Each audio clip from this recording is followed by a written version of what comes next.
அனைவருக்கும் வணக்கம். நான் பிரபாகரன், ஜோதிடர், சென்னையிலிருந்து பேசுகிறேன். இப்போ நான் என்ன சொல்ல போகிறேன்னா, இந்த ருத்ரா தரிசனம் பற்றி தான் சொல்ல போகிறேன். இது சிவன் மிகவும், அதாவது எப்படின்னா, இது சிவனுக்கு மிகவும் உகந்தது. நடராஜ பெருமாளா அவர் அவதரித்தனால்தான் இந்த ருத்ரா தரிசனம் கொண்டாடுறாங்க. அதை கருத்தில் கொள்ளுங்க. அதை பற்றி தான் இப்போ நான் சொல்ல போகிறேன்.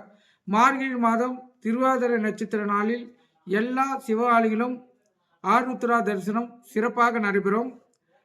இப்போ பார்த்தீங்கன்னா, ராமருக்கு ஜென்ம நட்சத்திரம் புனர்பூசம், கிருஷ்ணருக்கு ரோகிணி, முருகப்பெருமானுக்கு விசாகம், பெருமாளுக்கு திருவோணம், இந்திரனுக்கு கேட்டை, இவங்கெல்லாம் பிறந்த நட்சத்திரம். ஆனால் சிவபெருமானுக்கு பிறப்பே இல்லை. ஆனால் அவர் பிறந்த நட்சத்திரம் திருவாதிரைன்றாங்க. அது புராணங்கள் அடிப்படையில் அவருக்கு அந்த திருவாதிரை நட்சத்திரம் வருது. அதை கருத்தில் கொள்ளணும். இப்போ பிறவா யாக்கை பெற்றோர் பெரியோன் என்று சங்ககால இலக்கியமான சிலப்பதிகாரம் சிவபெருமானை குறிக்கிறது. சிவபெருமான் நட்சத்திரம் திருவாதிரை. அதை பற்றி புராணங்களில் விளக்கமாக கொடுத்துருக்காங்க. நடராஜருக்கு ஒரு ஆண்டில் 6 முறை மட்டுமே சிறப்பு அபிஷேகம் அலங்காரம் செய்யப்படும். மார்கழி மாதம் திருவாதிரை நடைபெறும் ருத்ரா அபிஷேகம் பெருவிழா சிறப்பு வாய்ந்தது. தமிழ் மொழியில் திருவாதிரை என்று கூறப்படும் நட்சத்திரம் வடமொழியில் ஆர்தரா என்ற பெயர், இதுவே ருத்ரா என அழைக்கப்படுகிறது. மார்கழி மாதம் திருவாதிரை நட்சத்திரம் எல்லா சிவாலயங்களும் ருத்ரா தரிசனம் சிறப்பாக நடைபெறும். இப்போ சிவபெருமானுக்கு பார்த்தீங்கன்னா பஞ்ச சபைகள் இருக்குது. அதில் மிக சிறப்பாக நடக்கும். திருவிலங்காடு இந்திர சபை, சிதம்பரம் கனக சபை, மதுரை வெள்ளி சபை, திருநெல்வேலி தாமிரபரணி சபை, திருக்குற்றாலம் சித்திர சபை, இந்த சபையில் 5 சபையும் இந்த ருத்ரா தரிசனம் மிக சிறப்பாக நடத்துகிறாங்க. சிவபெருமானுக்கு மிகவும் அவங்க பக்தியுடன் இந்த சபையை நடத்தி இந்த ருத்ரா தரிசனத்தை விழாப்பல கொண்டாடுறாங்க. நீங்கள் கருத்தில் கொள்ளுங்க.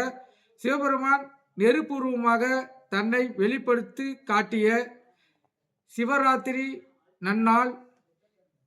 சிவன் தான் இப்பூமியில் தோன்றுவதை ருத்ரா நாள் என்றும், சிவராத்திரி என்று அவரை வழிபட்டால் நம்மளுடைய பாவங்கள் நீங்கி நல்ல புண்ணியங்கள் பெறலாம் என்று ஒரு ஐதீகம் நிலவுகிறது. கருத்தில் கொள்ளணும். இந்த வியாபாத முனிவர், பதஞ்சலி முனிவர் சிவபெருமானை திரு நடனத்தை காண விரும்பி ஈசனை துதித்தனர். அவர்களுக்கு திரு நடனத்தை நிகழ்த்தி காட்டிய நிகழ்வுதான் ருத்ரா தரிசனம். அதை தான் இப்போ அவங்க எல்லாரும் சிறப்பாக கொண்டாடுறாங்க. இறைவனின் ருத்ரா தரிசனம் கண்டால் எல்லா பாவங்களும் நீங்கி எல்லா பாவங்களும் நீங்கி நம்மளுடைய புண்ணியம் பெருகும். திருவாதிரை திருநாள் சிவாலயம் சென்று எல்லாம் வல்ல இறைவனை, அதாவது இறைவனை நடராஜ பெருமானை தரிசிப்பது மிகவும் சிறப்பு. கருத்தில் கொள்ளுங்க. அதே போல் நடராஜ பெருமாள் கோயிலுக்கு போனீங்கன்னா அவரை வணங்கக்குள்ள அவருடைய காலை பார்த்து தான் வணங்கணும். அப்போ தான் உங்களுக்கு முழு பலனும் கிடைக்கும். அதை கருத்தில் கொள்ளுங்க. இது எத்தனை பேருக்கு தெரியும் தெரியாது. ஆனால் நடராஜ பெருமாளை பார்க்க போனால் அவருடைய பாதத்தை பார்த்து தான் நம்ம வணங்கணும். அப்போ தான் மிகவும் சிறப்பு.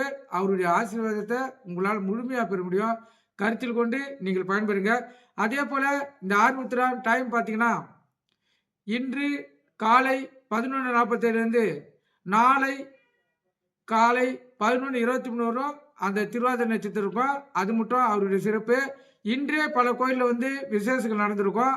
ஆனால் திங்கட்கிழமை சோமவாரன்றதுனால அவருடைய நாள் வர்றதுனால நாளைக்கு தான் சிவநாளிகளில் மிகவும் சிறப்பாக இருக்கும். கருத்தில் கொண்டு நீங்கள் பயன்பெறுங்க. நன்றி, வணக்கம். இந்த பதிவு உங்களுக்கு எந்த அளவுக்கு பிடிச்சிருக்குதுன்னு லைக் பண்ணுங்கள், ஷேர் பண்ணுங்கள், கமெண்ட் பண்ணுங்கள்.